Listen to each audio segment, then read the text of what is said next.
Castle இந்த ஸ்கையோட கதையை சீதான்னு ஒரு பொண்ணு வச்சு தான் ஆரம்பிக்குது. சீதாவை ஒரு கவர்மெண்ட் ஆளுங்க ஒரு விமானத்துல அழிச்சிட்டு போயிட்டு இருக்காங்க. அவ கழுத்துல ஒரு நீல கல் இருக்கு. பார்க்க சாதாரண கல் மாதிரி இருந்தாலும் அது ரொம்ப சக்தி வாய்ந்த கல். அது வச்சுதான் லபுட்டான்னு சொல்லப்படுற வானத்துல மிதக்கிற பழைய நகரத்தை கண்டுபிடிக்க முடியும். அந்த கல்லுக்காக தான் சீதாவை அவங்க பிடிச்சு வச்சிருக்காங்க.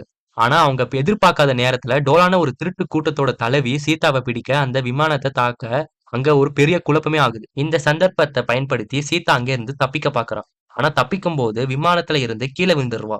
ஆனா அவ கழுத்துல இருக்கிற அந்த கல்லோட சக்தியால சீதா அப்படியே கீழே விழாம மெதுவா மிதந்துகிட்டே கீழே வரா. அந்த நேரத்துல தான் பசுன்னு ஒரு பையன் அவளை பாக்குறான். பசு அவளை காப்பாத்தி அவன் வீட்டுக்கு கூட்டிட்டு போறான். சீதாவை பத்தி தெரிஞ்சுக்கிட்ட பசுக்கு அவ கழுத்துல இருக்கிற அந்த கல்லு ரொம்ப பழக்கமான விஷயம் மாதிரி தெரியுது. ஏன்னா பசுவோட அப்பா ஒரு விமானத்துல பயணம் பண்ணும்போது வானத்துல லப்புட்டான்னு பார்த்துதான் சொல்லியிருப்பாரு. ஆனா அவர் சொன்னது யாருமே நம்ப மாட்டாங்க.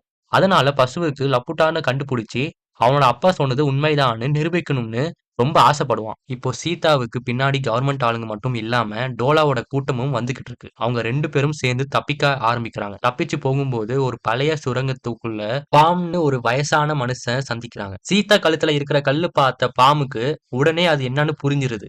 அது சாதாரண கல்லு இல்ல. அது கல்லுக்கும் லப்புட்டாவுக்கும் நெருக்கமான தொடர்பு இருக்குன்னு அவர் சொல்றாரு. ஆனா அதுக்குள்ள கவர்மெண்ட் ஆளுங்க சீதாவை பிடிச்சிட்டு போயிடுறாங்க. சீதாவை ஒரு பெரிய கோட்டைக்குள்ள கூட்டிட்டு போயிடுறாங்க. முஸ்கான்னு ஒருத்தன் அவளை சந்திக்கிறான். அங்கதான் சீதாவுக்கு ஒரு பெரிய உண்மை தெரியுது. அவன் தான் லப்புட்டாக்குவோட பழைய அரச குடும்பத்தை சேர்ந்தவன். சீதா கழுத்துல இருக்கிற கல்லு மூலமா தான் லப்புட்டாவை கண்டுபிடிக்க முடியும். இதுக்கப்புறம் முஸ்காவோட நோக்கம் என்ன? பசு எப்படி சீதாவை காப்பாத்துறான்? இது எல்லாம் தெரிஞ்சுக்கணும்னா நம்ம சேனலை மறக்காம சப்ஸ்கிரைப் பண்ணிக்கோங்க. பிளான்ஸ் இங்க கமெண்ட்ல கேளுங்க. நான் உங்களுக்காக வீடியோ போடுறேன்.